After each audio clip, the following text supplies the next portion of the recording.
하나님 말씀은 요한복음 4장 48절에 있는 말씀.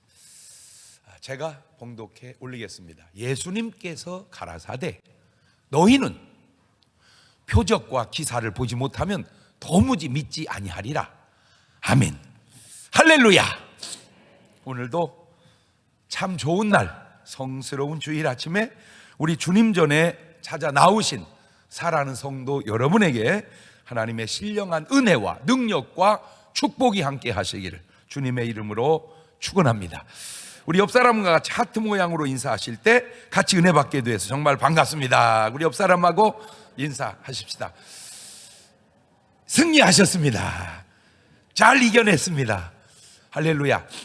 아직 완전히 마무리된 건 아니니까 그래도 꼭 조심하시고 마스크 꼭 쓰시고 손 소독하시고 아무리 가까운 사이라도 꼭 이렇게 격리해서 대화 나누셔서 침이 서로 튀기지 않도록 조심하시기를 바랍니다. 우리 다 같이 두 손을 가슴에 얹고 이렇게 다짐합니다. 하나님께서 보실 때 나는 정말 두고 보기에도 아까운 사람이다. 시작. 하나님께서 보실 때 나는 정말 두고 보기에도 아까운 사람이다. 그렇습니다. 하나님께서 보실 때 나는 누가 뭐래도 정말 두고 보기에도 아까운 사람인 줄로 믿으시고 그렇게 사시기를 주의 이름으로 축원합니다. 할렐루야. 이 세상은 뭐든 다 양면이 있습니다. 양면이 있어요. 오늘 말씀의 제목이 표적인데 이 겉으로 드러난 어떤 자취인데 먼저 본문 말씀을 봅시다. 요한복음 4장 48절을 보면 예수님께서 가라사대 너희는 표적과 기사를 보지 못하면 도무지 믿지 아니하리라. 이 표적이 안 좋은 뜻으로 쓰이기도 하고 좋은 뜻으로 쓰기도 합니다. 자, 먼저 이 표적 자체가 안 좋게 쓰여진 경우를 보면 마태복음 12장 38절 이하에 그때에 서기관과 바리새인 중 몇 사람이 말하되 선생님이요 우리에게 표적 보여주시기를 원하나이다.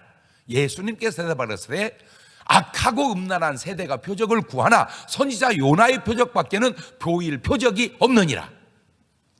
악하고 음란한 세대가 표적을 구한다. 말을 바꾸어서 생각해 보면 표적을 구하면 악하고 음란한 세대다. 꼭 그런 건 아니지만 그런 뉘앙스가 이게 풍겨납니다. 마태복음 16장 1절에도 보면 바리새인과 사두개인들이 와서 예수님을 시험하여 하늘로서 오는 표적 보이기를 청하니 16장 4절입니다. 악하고 음란한 세대가 표적을 구하나 요나의 표적밖에는 보여줄 표적이 없느니라 하시고 저희를 떠나가시니라. 여기서도 비슷한 패턴으로 말씀하십니다. 마태복음 24장 24절에도 보면 거짓 그리스도들과 거짓 선지자들이 일어나 큰 표적과 기사를 보이어 할 수만 있으면 택하신 자들도 미혹하게 하리라.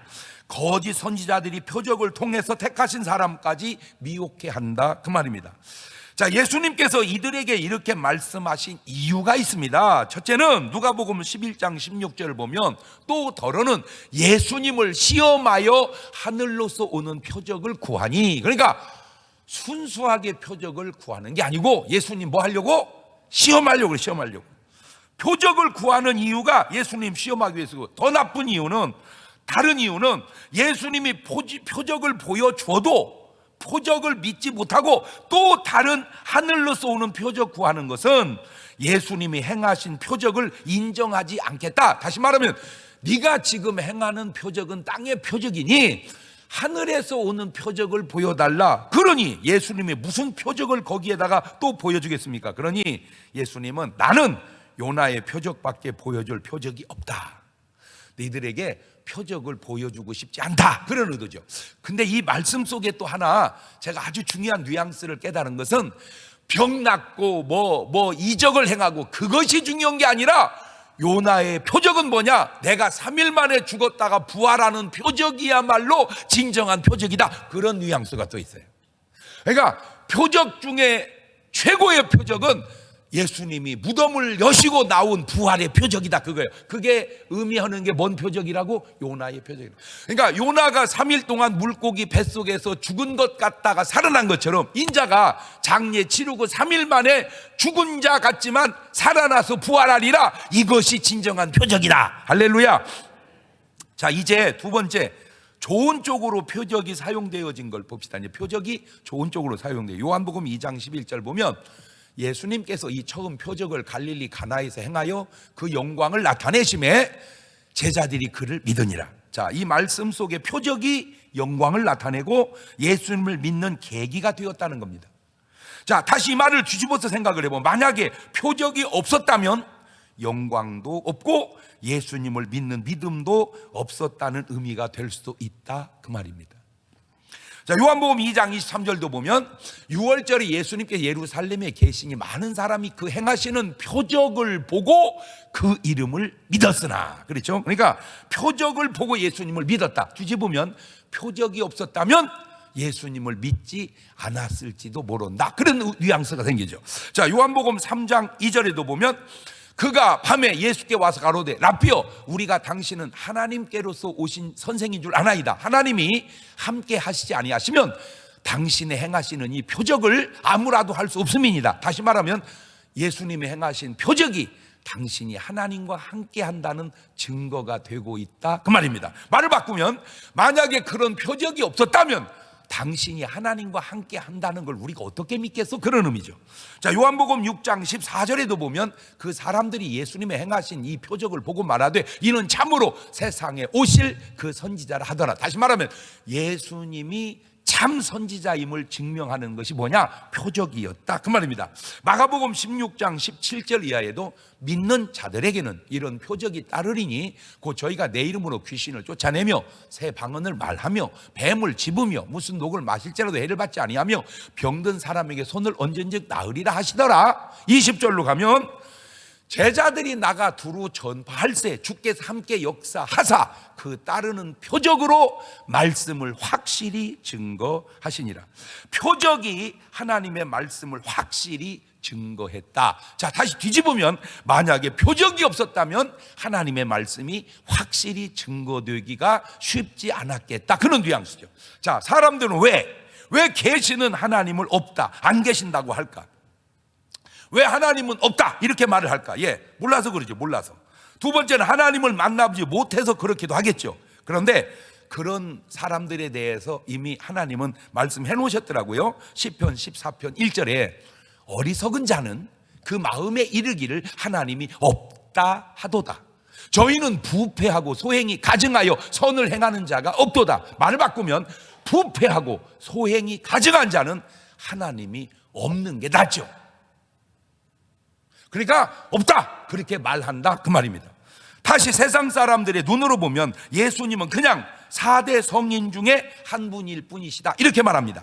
자, 석가모니나 공자님이나 무슨 마호메트나 예수님이나 이런 걸 사람의 눈으로 보면 그냥 종교다원주의가 맞다고 생각할 겁니다.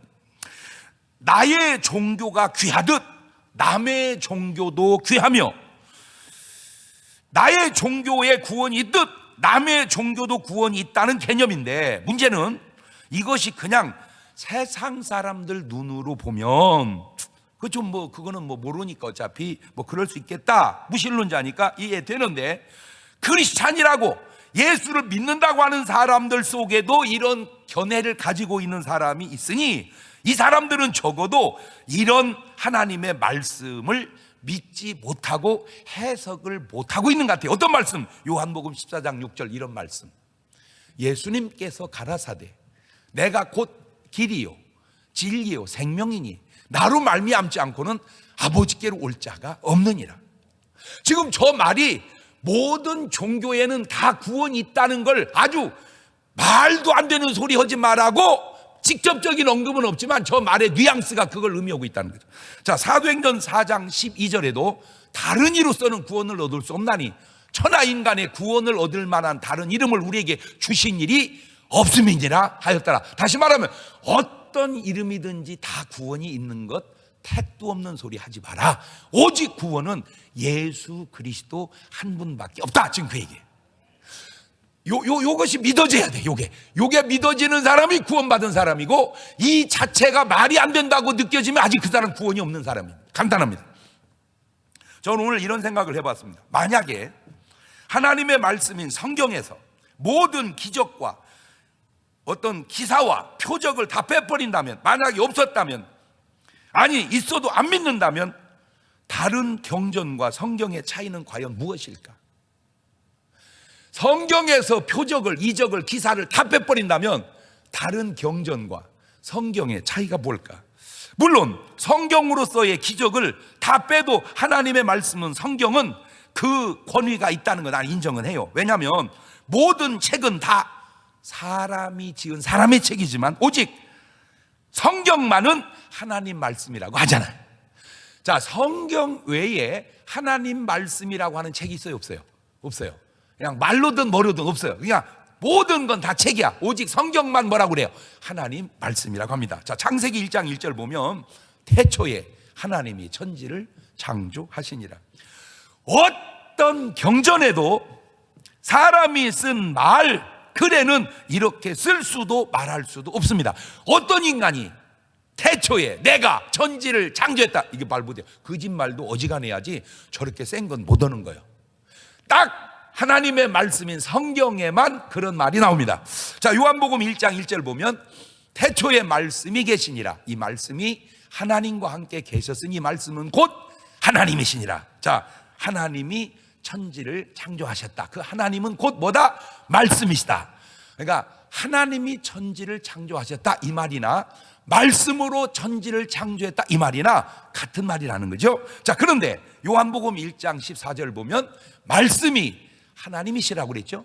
천지를 창조한 능력이라고 그랬죠. 육신이 되어 우리 가운데 거하심에 우리가 그 영광을 보니 아버지의 독생자의 영광이요 은혜와 진리가 충만하더라. 자, 그 말씀이 인간이 되신 분이 바로 예수 그리스도입니다.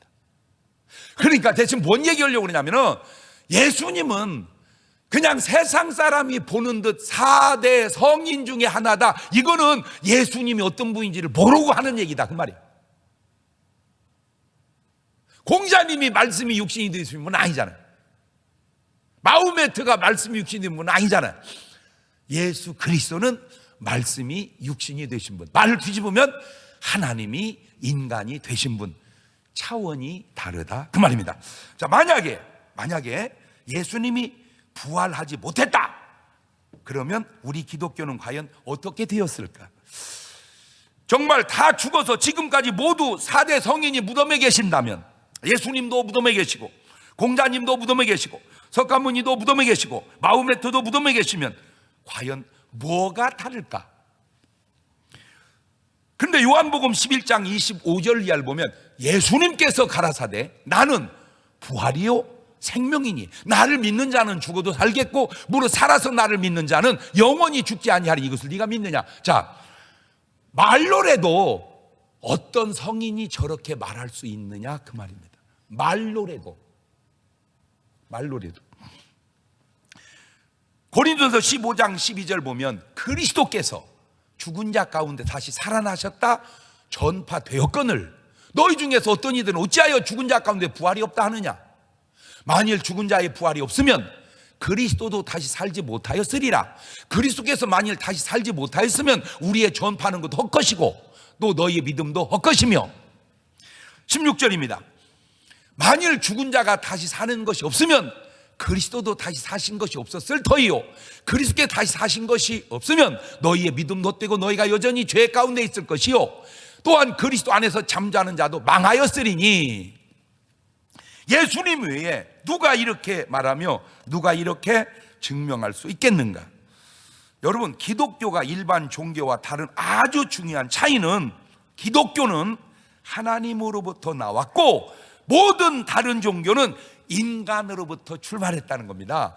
기독교는 하나님으로부터 나왔고 모든 종교는 인간으로부터 나왔다. 옳지, 시작.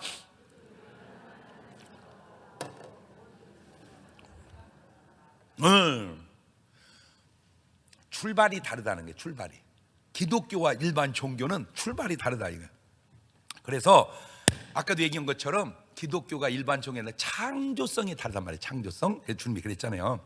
천지를 짓지 않은 신들은 다 뻥이고 가짜고 그거는 참신이 아니다. 주님이 얘기했잖아요. 두 번째 예언성이 달라. 예언성이 이사야 41장 21절 보면 나 여호와가 말하노니 너희 우상들아 너희 소송을 일으켜봐라. 야곱의 왕이 말하노니 너희는 확실한 증거를 보여봐라.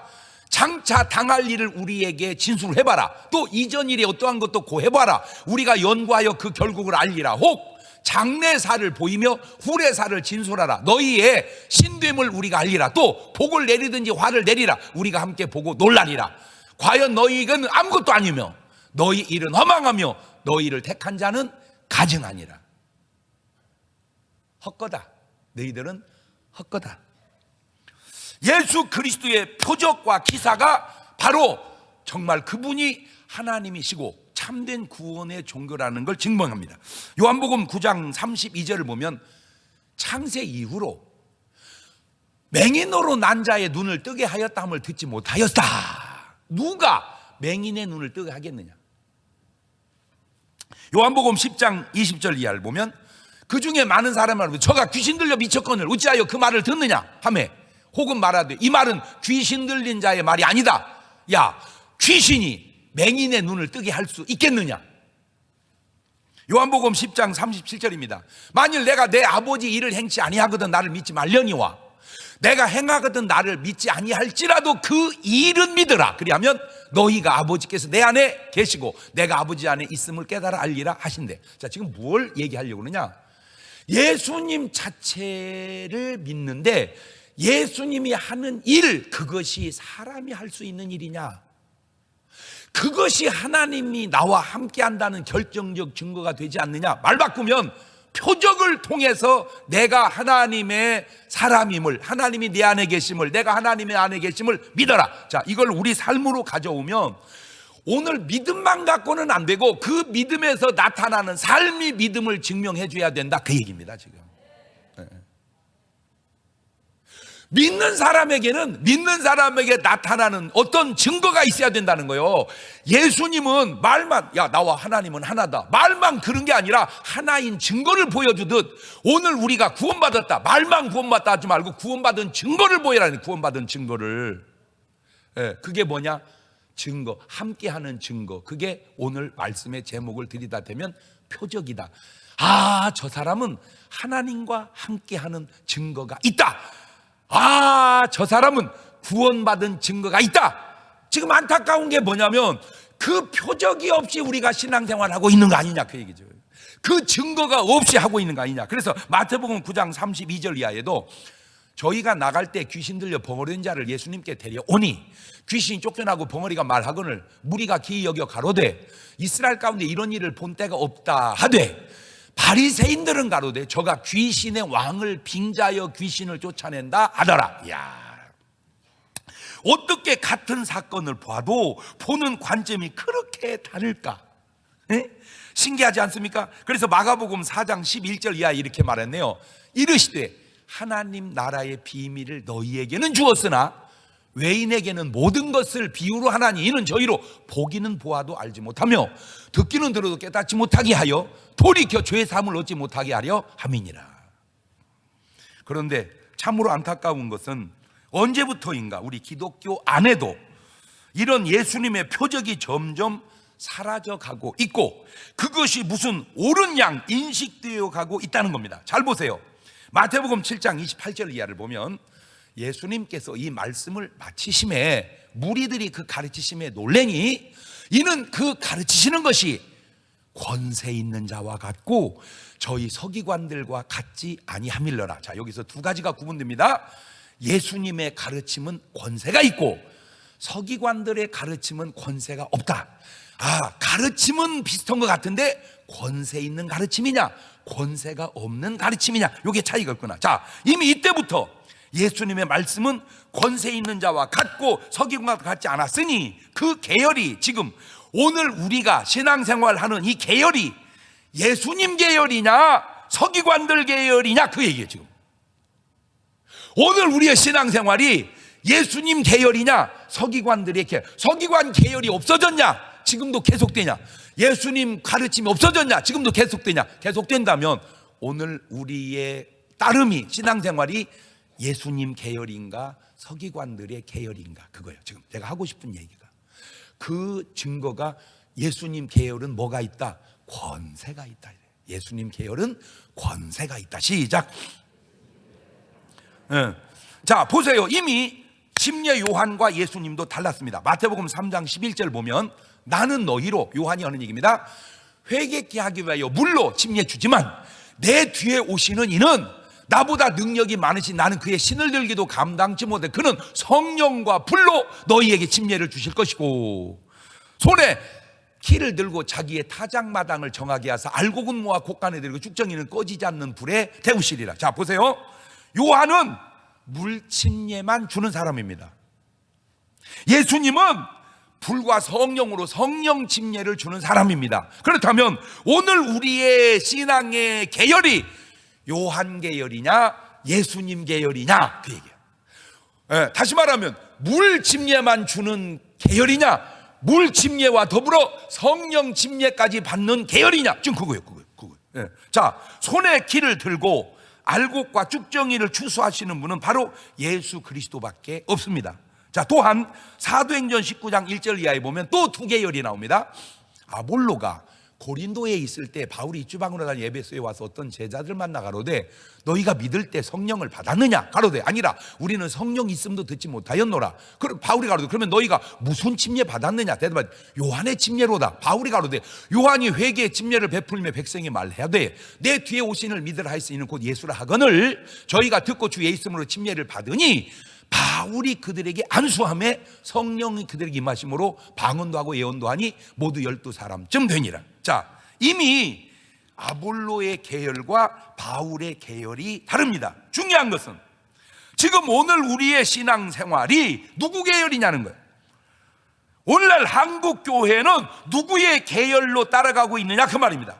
서기관과 바리새인의 계열이냐, 예수 그리스도의 계열이냐, 침례 요한의 계열이냐, 예수 그리스도의 계열이냐, 아볼로의 계열이냐, 사도 바울의 계열이냐. 그러면 그걸 무엇로 구분합니까? 간단합니다. 이걸로 구분합니다. 요한복음 3장 5절 이하에 예수님께서 대답하시되 진실로 진실로 네게 이르노니 사람이 물과 성령으로 나지 아니하면 하나님 나라에 들어갈 수 없느니라. 육으로 난 것은 육이요 성령으로 난 것은 영이니 내가 내게 거듭나야 하겠다 하는 말을 기이 여기지 마라. 다시 말하면 요한의 물 침례만 받고 구원받았다, 거기서 머무르지 말고 예수 그리스도께서 주시는 성령의 침례까지 거듭남까지 나아가라. 그것이 구원의 완성이다. 그 계열의 신앙생활을 하거라, 그 얘기예요 지금. 자, 사도행전 1장 8절에도 이게 오직 성령이 너에게 임하시면 너희가 뭘 받고? 권능을 받고 예루살렘과 온 유대와 사마리아와 땅끝까지 내 뭐가 되리라? 증인들. 말을 바꾸면 왜 오늘날 이 엄청난 크리스찬들이 그리스도의 증인의 삶을 살지 않을까? 여러 가지 요인 중에 하나가 증인의 삶을 살 수 있는 성령이 그 안에 안 계시는 것 아니냐, 원인적으로. 말을 바꾸면 오늘 여러분 안에 성령이 계신다면, 내가 여기까지는 이야기했어요. 땅끝은 못 가더라도 동네는 다녀야 될 거 아니요. 믿고 안 믿고는 그 사람의 문제라니까. 내가 말하는 건 전하느냐 안 전하느냐 하는 것이 내 소관이라는. 믿고 안 믿고는 그 사람 소관이고 전하느냐 안 전하느냐 하는 건 내 소관이다. 옳지, 시작.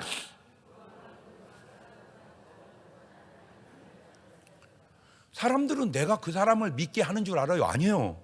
사람들은 내가 그를 못 믿게 하는 줄 알아요? 아니에요. 내가 믿게 하고 내가 못 믿게 하는 거 아는 게 아닙니다. 나는 그냥 전하는 것 뿐이에요. 믿고 안 믿고는 그 사람이 할 일이에요. 중요한 거는 내가 전하지 않는다는 말은 내가 증인이 아직 안 된 거 아니냐, 그 얘기예요. 또 원천적으로 성령을 받으면 성령의 권능과 성령의 표적이 나타나게 되어 있다는 거죠. 예수님만 그런 게 아니에요. 예수님은 예수님 계열에 있는 사람들에게도 똑같이. 참 나는 어떤 그 영적인 일을 좀 제가 알다 보니까, 또 체험해 보니까 아주 그냥 이렇게 보는 것이 그냥 보이는 게 아니고요. 내가 요새 이렇게 이제 여유도 좀 생기고 살다 별일을 다 보고 아주 여유로워요. 어찌 보니까 요새야말로 내가 내 삶을 사는 것 같아요. 내 마음대로. 막 전에는 내가 사는 게 아니야, 막 끌려다녔어. 요새는 내가 살아. 요새 근데 또 느꼈어. 내가 사는 때도 있구나. 그러다 보니까 이런 노래 저런 노래도 이렇게 이제 보다 보니까 장윤정 씨가 부른 초혼이라는 노래가 있어요. 이야, 그냥 스쳐 지나가야 할 사람이 내 안에 들어와 장미의 가시로 남아 나를 괴롭게 하네요.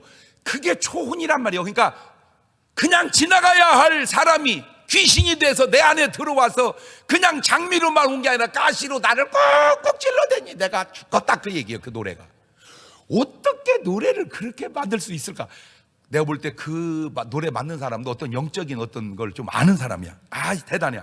자, 그런데 내가 어떤 이런 영적인 계열에서 뭘 확신했냐면, 우리 예수님은 절대 자기의 좋은 것을 혼자 갖고 있지 않고 주시고 나누시는 분입니다. 그 예수님이에요. 마귀와 귀신은 절대 좋은 것이 있으면 나눠 먹을 놈이 아닙니다.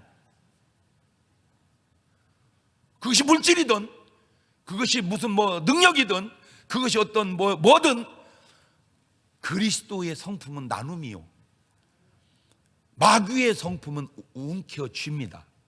절대 주지 않아요. 속성상 그래요. 꼴을 못 봐요. 그게 아주 중요한 거예요. 자, 예수님이 능력의 원천이십니다. 그 능력의 원천 되시는 예수님이 딱 움켜쥐고 있는 게 아니라 나눠주는 거 한번 볼래요? 마태복음 10장 1절입니다. 예수님께서 그 12 제자를 부르사 더러운 귀신을 쫓아내며 모든 병과 모든 약한 걸 고치는 권능을 주시니라. 그런데 지금 이거 죄송해요, 꼭 맞는 말은 아닌데 내가 좀 느낀 겁니다. 왜 한국 교회의 능력이 자꾸 소멸되어 가느냐? 능력 있는 사람들의 꼴을 못 보기 때문이에요. 물론 그 능력 자체가 잘못된 것도 있어. 아까 얘기한 것지만 거짓 능력 때문에 그런 것도 있지만, 또 한편으로는 그 능력은 옳아도 그 옳은 능력을 행하는 꼴을 못 보는 거예요. 누가 뭘 잘하면 잘한다, 이게 그리스도의 성품인데 뭘 잘하냐, 그것이 그 꼴을 못 보는 거예요. 이것이 세상에서는 이해가 되는데 교회 안에서도.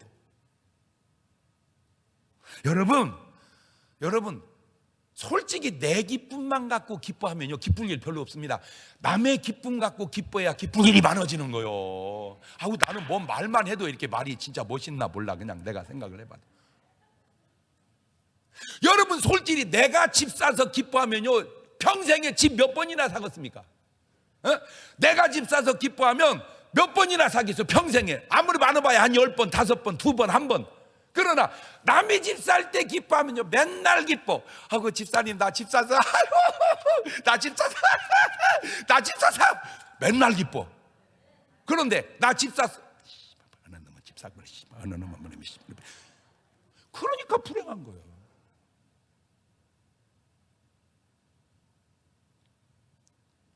여러분, 내가 오늘 굉장히 좋은 그리스도의 성품의 노하우 하나 전수하네요. 내 기쁨만 갖고 기뻐하지 말고 남의 기쁨 가지고 기뻐해야 진짜로 기뻐할 수 있다.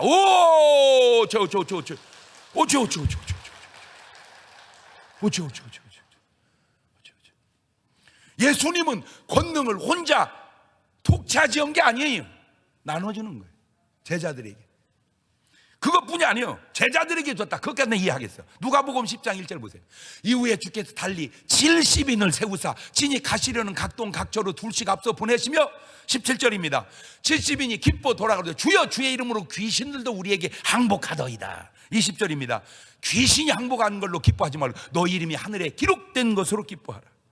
이 또한 성령의 권능을 나타나 주는데 이것이 적은 표적이 아니냐, 이것도. 마가복음 16장 17절에 믿는 자 이런 표적이 있다니까. 저희가 내 이름으로 귀신을 쫓아내고 새 방언을 말하고 뱀을 짚고 무슨 독을 말 해를 받지 아니하며 병든 사람의 손을 나으리라 하시더라.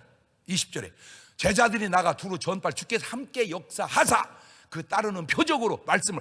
예수님은 12 제자도 함께 하시고 70문도도 함께 하시고 믿는 자들도 함께 하셨다면 오늘 여러분과도 함께 하시는 줄로 믿습니다. 자, 이런 말씀들을 우리가 같이 보면서도 관점에 따라 이론이 다른 게, 성경에 있는 것까지도 인정할 수 없다, 나는 믿을 수 없다, 이런 사람이 있고, 성경에 있는 것은 인정하나 지금은 인정하지 않는다, 이런 사람도 있고, 성경에 있는 것도 인정하고 지금 나타나는 표적도 인정한다, 이런 사람도 있으니 여러분은 어떤 사람이요? 적어도 여러분이 중문교회를 다닌다면 3번이요 3번. 우리는 성경도 믿고 지금도 역사하신 하나님의 능력도 믿고, 그런데 안타깝게도 성경은 믿지만 지금 있는 건 안 믿는 사람들이 굉장히 많다, 그 말입니다. 그렇다면 예수님 당신은 다 했는데 지금은 못하는 줄 아세요? 아니요, 그때도 하는 사람은 하고 못하는 사람은 못했고, 그때도 믿는 사람은 믿고 못 믿는 사람은 못 믿었습니다. 누가복음 9장 49절 보세요. 요한이 여짜오되 주여 어떤 사람이 주의 이름으로 귀신을 내어 쫓는 걸 우리가 보고 우리와 함께 따르지 아니함으로 금하였나이다. 예수께서 가라사대 금하지 마라. 너희를 반대하지 않는 자는 너희를 위해 하는 자니라 하시니라. 나 저거 보고 또 내가 안타까운 게 뭐냐면, 제자들을 따르지 않는 자도 쫓는 귀신을 제자들은 왜 못 쫓냐, 그 얘기.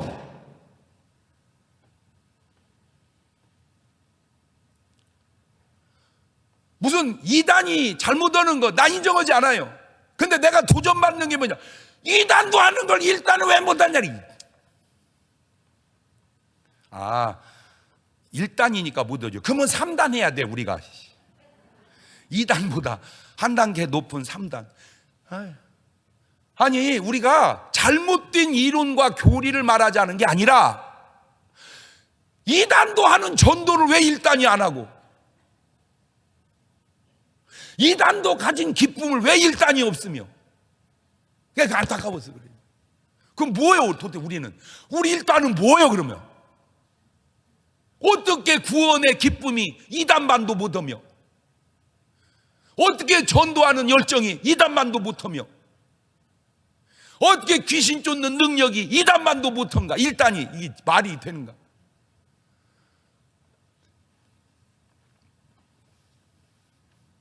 마가복음 9장 28절 이하를 보면, 집에 들어가심에 제자들이 종용이 묻자오되 우리는 어찌하여 능히 그 귀신을 쫓아내지 못하였나이까? 이르시되 기도 외에 다른 것으로는 이런 유가 나갈 수 없느니라.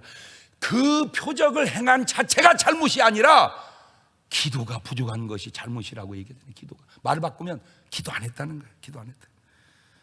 예수님 당시에도 표적이 없는 데는 없었고 지금도 표적이 없는 데는 없습니다. 예수님 당시에도 표적이 있는 데는 있고 지금도 표적이 있는 데는 있습니다. 히브리서 13장 8절 보면 예수 그리스도는 어제나 오늘나 영원토록 동일하시니라. 그리스도가 뭐 이렇게 저렇게 했딱 뺐딱 하는 분이 아니에요. 그리스도의 속성은 동일하다는 거예요. 동일하다. 예수님은 예수님의 능력을 예수님만 행하시는 게 아니에요. 사도행전 2장 43절 보세요. 사람마다 두려워하는데 사도들로 인하여 기사와 표적이 많이 나타나니, 저게 뭐 사도가 뭐 기사와 표적을 행했다고 해서 뭐 사도가 한 겁니까? 아니에요. 그 안에 역사하시는 주님이, 성령님이, 하나님이 하신 줄로 믿습니다. 그러니까 표적이 중요한 게 아니라 그 표적 속에 역사하시는 하나님이 본질이란 말이에요. 표적은 현상이고. 그러면 말을 뒤집으면 표적이 없는 것은 중요한 게 아닌데 그 속에 역사하시는 하나님은 계시는 거냐? 그걸 묻고 싶어서 그래요. 내가요 진짜 내 말을 좀 더 솔직하게 하고 싶은데 이렇게 솔직하게 못하는 이유가 하도 욕에 싸서 못하는 거야. 깠다고 막 뭐 깠다고 뭐 지가 봐며 뭐요 까게.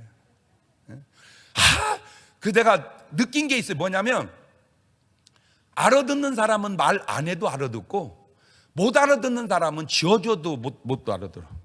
그래서 내가 깨달은 게 말할 필요가 없다. 내가 그걸 깨달아서 말 안 하는 거야. 왜? 살짝 뉘앙스만 줘도요 알아듣는 사람은 다 알아들어.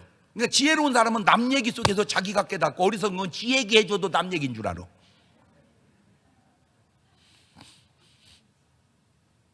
그러니 거기다가 뭔 얘기를 해요? 거기다가 그래 아까 있잖아, 주님이 이것을 지혜로운 자에게는 감추시고 어리석은 자에게는 보여주심을 감사하는 올수다, 이렇게 하면 아버지의 뜻입니다. 사도행전 4장 30절 이하를 보세요. 손을 내밀어 병을 낫게 하옵시고 표적과 기사가 거룩한 종 예수의 이름으로 이루어지게 하옵소서 하더라. 빌기를 다음에 모인 곳이 진동하더니 무리가 다 성령에 충만하여 담대히 하나님 말씀을 전하니라. 안타까운 건 지금은 아예 이런 기도 자체를 교회가 하지 않아요. 되고 안 되고는 그만두고 이런 기도는 해보기나 했냐 그 말이요. 성경에 있는 저대로. 사도행전 6장 8절입니다. 스데반이 은혜와 권능이 충만하여 큰 기사와 표적을 민간에 행하니. 스데반은 집사입니다. 우리 집사님들 도전 받으시기를 바래요. 우리 목사님들은 좀 도전 받으시기를 바래요. 집사도 하는데 목사가 못 한다.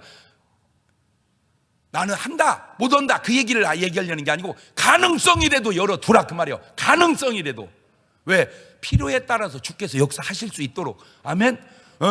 뭐 내가 하면 내가 하고 안 하면 안 합니까? 아니요, 다 내가 해도 주께서 하신 것이고.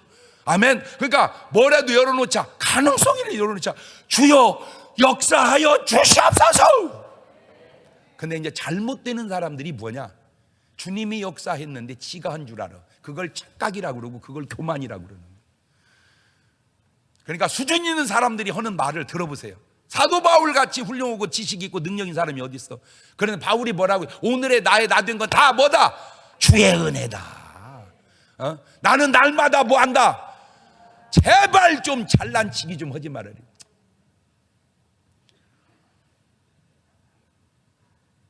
무슨 안진뱅이가 일으켰다고 네가 일으킨 거냐? 주님이 역사하신 것이죠.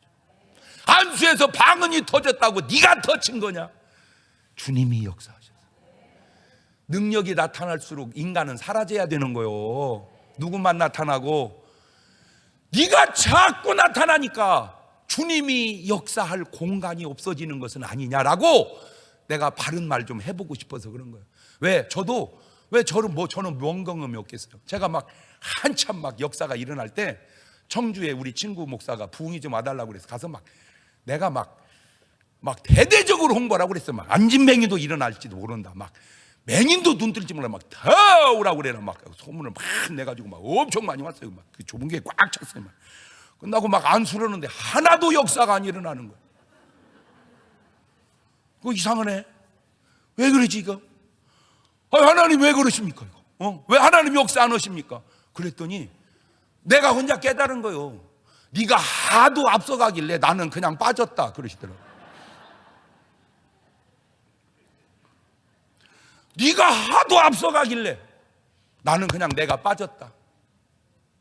오늘날 얼마나 많은 주의 종들이 하도 앞서가니까 주님이 뒤로 뒤처진 줄도 모르고 자기가 한 줄 알고. 여러분 솔직하게 여기 와서 예배 드리는 것조차도 내가 온 게 아니오. 주님이 인도해 주지 않으면 어떻게 오겠어요 우리가. 제가 무슨 장 목사가 역시 설교는 잘해. 내가 똑똑하고 지식이 있어서 잘해. 아이고 나 안 똑똑한 건 우리 동네에서 다 알아. 그들이 놀라는 게 뭔지 아세요? 걔가 어떻게 저렇게 하냐 그래서 놀라는 거요. 잘하는 애가 잘하면 뭘 놀래? 잘하는 애가 잘하는데 잘할 것 같지 않는데 잘하니까 놀래지. 왜 예수님이 놀랬어요? 배운 적도 없는데 어떻게 그렇게 놀란 거예요? 그게 다 누구의 역사? 하나님의 역사라 그 말이요.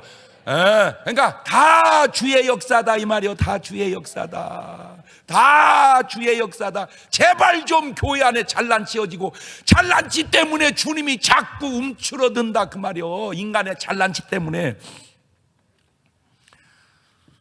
사도행전 8장 11절 이하입니다. 오랫동안 그 마술에 놀랐으므로 저희가 청종하더니 빌립이 하나님 나라와 및 예수 그리스도의 이름에 관하여 전도함을 저희가 믿고 남녀가 다 침례를 받으니 시몬도 믿고 침례를 받은 후에 진심으로 빌립을 따라다니며 그 나타나는 표적과 큰 권능을 보고 놀래니라. 마술사도 점쟁이도 다 하나님의 능력과 표적 앞에 무릎 꿇고 회개하고 그리스도께 돌아오는 것, 이것이 바로 정상이 아니냐 그 말이죠. 사도행전 14장 3절 이하에도 두 사도가 오래 있어 주를 힘입어 담대히 말하니 주께 저희 손으로 표적과 기사를 행하게 하여 주사 자기의 은혜의 말씀을 증거하시니 그 성내 무리가 나누어 유대인을 쫓는 자도 있고 두 사도를 쫓는 자도 있는지라. 야, 그러니까 아무리 표적을 행했다고 해서 다 믿는 건 아니에요. 그때나 지금이나 믿는 사람이 있고 안 믿는 사람이 있다, 그 얘기죠. 하나님의 말씀이 계속해서 증거하는 것이 뭡니까? 하나님 말씀에 따르는 표적이 하나님 말씀을 확실히 증거한다는 사실입니다. 사람들에게 안타까운 게 있습니다. 사람들은 체험되지 않으면 믿지 않는다는 겁니다. 그것을 주님도 아시고 오늘 본문에 이렇게 말씀하고 계시잖아요. 요한복음 4장 48절에 예수께서 가르쳐 너희는 표적과 기사를 보지 못하면 도무지 믿지 아니하리라. 물론 더 차원 높은 말씀도 있습니다. 요한복음 20장 27절입니다. 도마에게 이르시되 네 손가락을 이리 내밀어 내 손을 보고 내 손을 내밀어 내 옆구리를 넣어봐라. 그리하고 믿음 없는 자가 되지 말고 믿는 자가 되라. 도마가 대답하되 나의 주시오 나의 하나님이시니이다. 예수가 그랬을 때 너는 나를 본고로 믿느냐? 보지 못하고 믿는 자들은 복되도다 하시니라. 이게 더 차원이 사실은 높은 거요. 저 차원이 높지 못하니까 저 차원이라도 해서 믿게 하자, 그 얘기지. 왜 이렇게 하셨습니까? 바로 이것 때문입니다. 요한복음 20장 25절에 다른 제자들이 그 이르되 우리가 주를 보았나이다 하니 도마가 가로되 내가 그 손의 못자국을 보며 내 손가락을 그 못자국에 넣으며 내 손을 그 옆구리에 넣어 보지 않고는 믿지 아니하겠노라. 말 바꾸면 확실한 것이 없으면 나는 안 믿는다, 믿음만 갖고 믿지 않는다, 그런 도마기 때문에 주님이 이렇게 말씀하신 거예요. 여러분, 표적은 구원으로 향해 가는 과정이지 그것이 꼭 필요한 절대 조건과 목적은 아닙니다. 사람들의 생각에 공자님과 석가모니의 차이와 한번 우리 생각해 봅시다. 공자님하고 석가모니는, 공자님은 유교를 만들고 석가모니는 불교를 만드는데 어때요? 비슷해요? 누가 더 나아? 뭐 똑같다고 하는 분도 있겠고 비슷하다는 분도 있겠고, 공자님이 낫다는 분은 이제 유교 신자일 것이고 석가모니 선생이 낫다는 게 불교 신자겠죠. 자, 그러면 공자님이나 석가모니를 비교한 거하고 공자님이나 석가모니나 예수님을 비교한 거하고는 또 어때요? 자, 그러면 공자님이나 석가모니나 비슷하다, 공자님이 낫다, 석가모니 선생님이 낫다, 이렇게 셋 중에 하나. 다시 말하면 공자님이나 예수님은, 공자님이나 예수님이나 비슷하다, 공자님이 낫다, 예수님이 낫다, 어떻게 해요? 셋 중에 우리 크리스찬은 다 누가 낫다고 그래요? 그지? 비슷하다. 그러면 유교인들은 뭐라고 그럴까?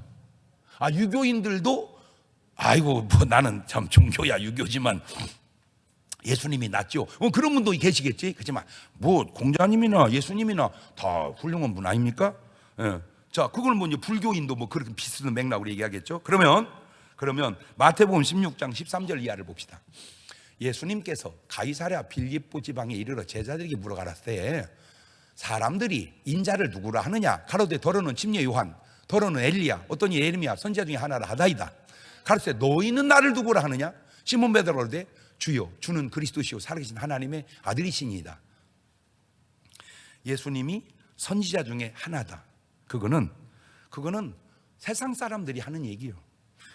예수님은 4대 성인 중에 하나다. 그것도 세상 사람들이 하는 얘기예요. 그런데 그 세상 사람들은 아직 구원받지 못한 사람입니다. 구원받은 사람은 이렇게 고백합니다. 예수님이 누구요? 주는 그리스도시요 살아계신 하나님의 아들이시요 나의 구주십니다. 그게 구원받은 사람의 고백이에요. 그러면 오늘 여러분은 뭐라고 고백하고 사십니까? 아이고 다 좋은 분이요, 다 좋은 분이요. 굉장히 합리적인 것 같지만 구원받은 사람의 고백은 아닙니다. 구원받은 사람은 다 좋은 분이요, 그러나 예수 그리스도는 나의 구주십니다. 이것이 구원받은 사람의 고백입니다. 표적 중에 으뜸 표적이 뭐냐? 병든 자를 고치고 귀신을 쫓아내는 것도 표적이지만 주는 그리스도시요 살아계신 하나님의 아들이십니다라고 하는 고백도 표적입니다. 나 오늘 여러분의 구원이 그런 표적으로 확실하게 증명될 수 있기를 주의 이름으로 축원합니다. 미스터 트롯, 복음성가 트롯, 혹 아픈 분들이 있을지 몰라서 주여 나의 병든 몸을 고쳐 주옵소서.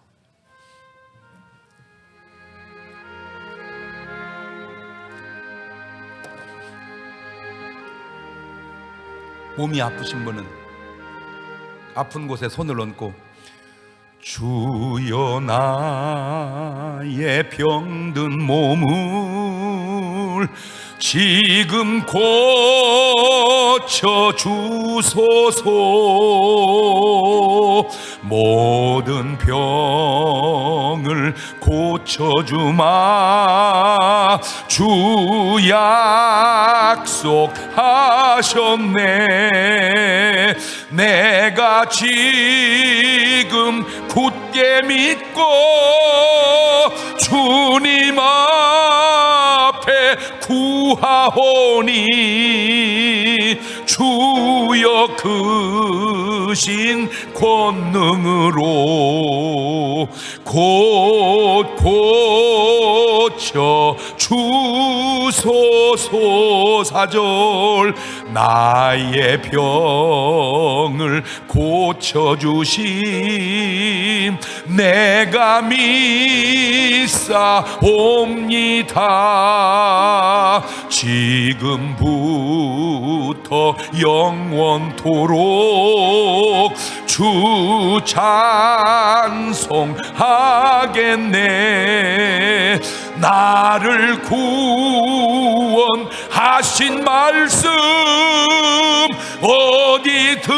어디든지 전하오리. 나의 병을 고쳐주심 참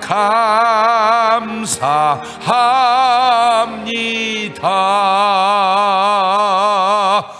두 손을 가슴에 얹고 여러분이 예수님을 구주로 고백하고 성령님이 여러분 안에 거하신다면 크든 작든 나타나든 안 나타나든 여러분에게는 삶의 권세와 능력과 표적이 있게 되어 있습니다.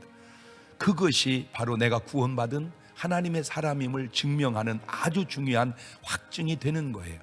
주여 변화된 삶 속에 주의 표적을 나타내는 삶을 살게 해주시라고 나지막히 한 1, 2분 동안 같이 기도하십니다. 감사하시고 거룩하신 하나님 아버지, 은혜와 사랑과 능력을 고맙고 감사합니다.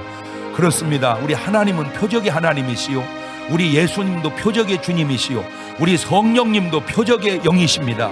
그 영이 우리 안에 거하시면 우리의 삶에도 그런 놀라운 주님의 역사하시는 표적을 갖고 살고 신앙생활을 해야 될 줄로 믿습니다. 하나님의 말씀을 표적이 확실히 증거하듯 우리의 구원받은 삶의 변화가 확실한 증거가 될 수 있도록 도와주시옵소서. 지금은 우리 주 예수 그리스도의 은혜와 아버지 하나님 무한하신 사랑과 성령님 교통하심이 사랑하는 성도들 머리 위에 이제부터 영원토록 함께 하시기를 간절히 축원하옵나이다. 아멘.